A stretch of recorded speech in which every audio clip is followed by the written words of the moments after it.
दीमापुर गांव में भोला और सोनू नाम के दो भाई रहते थे। दोनों पड़ोसी थे। भोला गरीब था और माँ के साथ रहता था, जबकि सोनू अलग घर में अपनी पत्नी और बच्चों के साथ रहता था। एक बार भोला की माँ बहुत बीमार पड़ जाती है। वो दवा लाने जाता है। भोला, तुम्हारी माँ को मैंने इतनी दवा दी, तब भी तुम्हारी माँ की तबीयत ठीक नहीं हो रही है। ऐसा करो, अब तुम शहर जाकर अपनी माँ को किसी डॉक्टर से दिखा दो।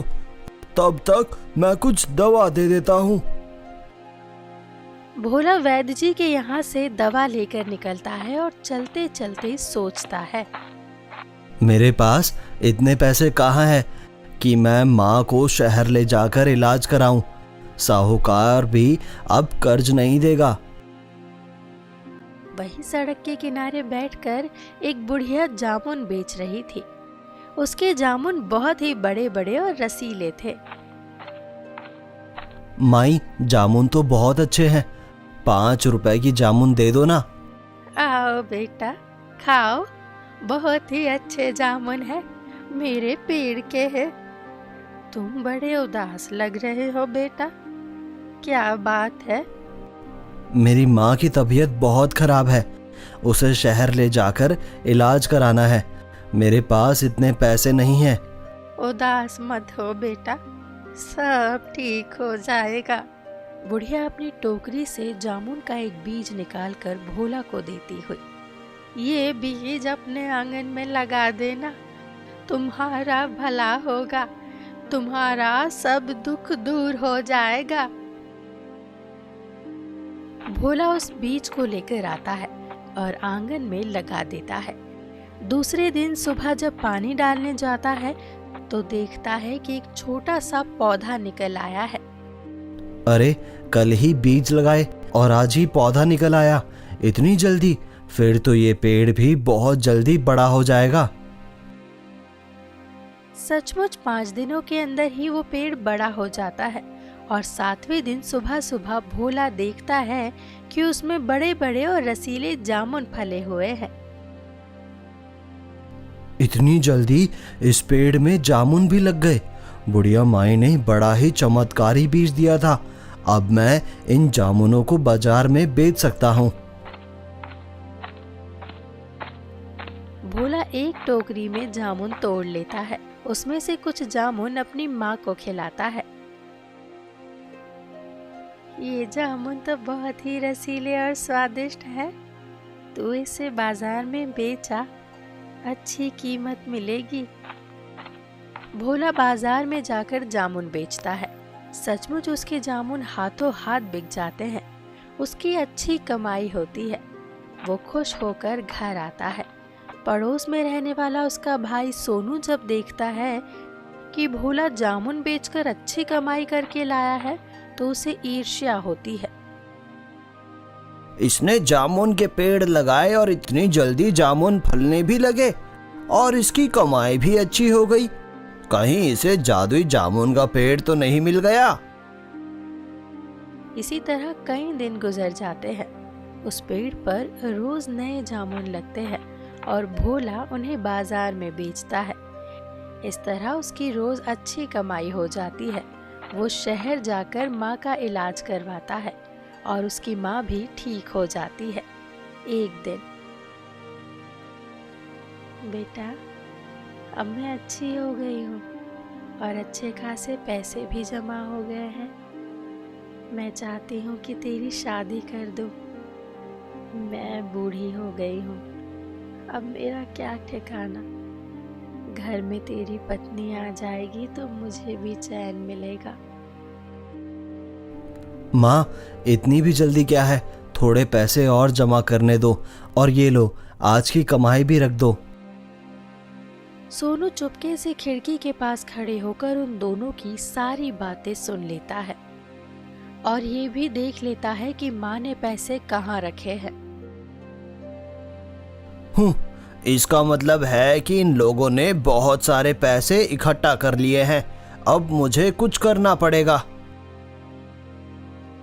रात में जब भोला और माँ सोए रहते हैं तब सोनू चुपके से जाकर पैसों की पोटली उठा लेता है। भोला, आज पूर्णिमा है, चावल और दूध ला दे, खीर बना दूं। ठीक है माँ, पैसे दे दो। माँ पैसे की पोटली से पैसे निकालने जाती है तो देखती है कि वहां से पोटली गायब है। अरे भोला, ये देखो क्या गजब हो गया, पैसे की पोटली कोई चुरा ले गया। ये किसने किया होगा माँ? इतनी मेहनत से कुछ पैसे इकट्ठा हुए थे, सरपंच जी से जाकर कहता हूँ। जाने दे बेटा, कुछ पैसे ले जाने से कोई हमारी किस्मत नहीं ले जाएगा। जिसने भी लिया होगा उसके साथ भी बुरा ही होगा, वो कभी सुखी नहीं रह पाएगा। अगले दिन जब भोला जामुन तोड़ने लगता है तब देखता है कि एक जामुन सुनहरे रंग का है और बहुत चमक रहा है। अरे ये तो सोने का जामुन है, उसे तोड़कर घर के अंदर लाता हूँ। माँ ये देखो, आज एक जामुन सोने का मिला है। ये तो करिश्मा हो गया, ये तो सचमुच सोने का है रे। भोला शहर जाता है और सोने का वो जामुन बेचकर पैसे ले आता है और प्रतिदिन जामुन बेचकर भी पैसे कमाता है। इस तरह उसके पास फिर से अच्छी रकम जमा हो जाती है। इसी तरह दिन बीतते जाते हैं और दूसरी पूर्णिमा आ जाती है। पूर्णिमा के दूसरे दिन भोला को फिर से पेड़ से एक सोने का जामुन मिलता है। भोला उसे माँ को दिखाता है। कहीं ऐसा तो नहीं कि हर पूर्णिमा के दिन इस पेड़ पर सोने का जामुन फलेगा? तुम ये कैसे कह सकती हो माँ? देखो बेटा, पिछली बार भी पूर्णिमा के दूसरे दिन सोने का जामुन मिला था, इसका तो मतलब यही हुआ ना। ठीक है, देखते हैं अगली पूर्णिमा को क्या होता है। अगली पूर्णिमा और उसकी हर पूर्णिमा के दिन भोला को एक सोने का जामुन मिलता जिसे वो बेच देता। इसके अलावा प्रतिदिन जामुन बेचने का क्रम भी जारी रहता है। धीरे धीरे भोला अमीर हो जाता है। ये देखकर सोनू को बहुत जलन होती है। मैंने उसके पैसे की पोटली चुरा ली और इस पर कोई असर भी नहीं पड़ा। ये तो दिन प्रतिदिन अमीर बनता जा रहा है। आखिर क्या राज है? मुझे भी देखना पड़ेगा। अब तो मैं उनके यहाँ से पैसे भी नहीं चुरा सकता। भोला अलमारी खरीद कर ले आया है और सारे पैसे उसमें बंद करके रखता है। भोला, हमारे पास बहुत पैसे हो गए हैं। सारे सोने के जामुन तो हम लोगों ने बेच ही दिए हैं। मैं सोचती हूँ कि अब कुछ दिनों तक सोने के जामुन को इकट्ठा करें और तुम्हारी शादी में बहू के लिए उसी से जेवर खरीदे। माँ, कल पूर्णिमा है, कल जो जामुन मिलेगा उसे हम लोग रख लेंगे। उन दोनों की ये बात सोनू फिर से खिड़की के पास छुपकर सुन लेता है। अच्छा, तो ये बात है। हर पूर्णिमा की रात जामुन के पेड़ पर सोने के जामुन फलते हैं। अब देखता हूँ उनके हाथ सोने का जामुन कैसे लगता है। सोनू को पूरी रात नींद नहीं आती और वह सुबह होने के पहले ही उठकर भोला के आंगन में आ जाता है। जामुन के पेड़ पर चढ़कर सोने का जामुन खोजने लगता है। तभी उसे वो सुनहरा चमकीला जामुन दिख जाता है और वो उसे तोड़कर अपने घर वापस आ जाता है। भोला सुबह उठकर जब जामुन तोड़ने जाता है तब उसे सोने का जामुन नहीं मिलता। माँ, आज पेड़ पर सोने का जामुन नहीं था। ऐसा कैसे हो सकता है बेटा? माँ, कल हम लोगों ने बात की थी कि अब से हम वो जामुन इकट्ठा करेंगे, शायद इसीलिए ऐसा हुआ हो। मुझे तो ऐसा नहीं लगता, लेकिन कुछ कह नहीं सकती। सोनू उस सोने के जामुन को लेकर शहर में बेचने जाता है। इस जामुन की कितनी कीमत मिलेगी? क्या ये सचमुच सोने का जामुन है? देखिए, ये कितना चमकीला है, आप खुद लेकर देखिए। दुकानदार उस जामुन को हाथ में लेता है, लेकिन ये क्या, उसके हाथ में लेते ही वो जामुन कोयले के जामुन में बदल जाता है। तुम ये कोयला लेकर आए हो और कहते हो कि ये सोने का जामुन है, पागल हो गए हो क्या? अरे ऐसा कैसे हो सकता है? मैं तो सचमुच सोने का जामुन लाया था।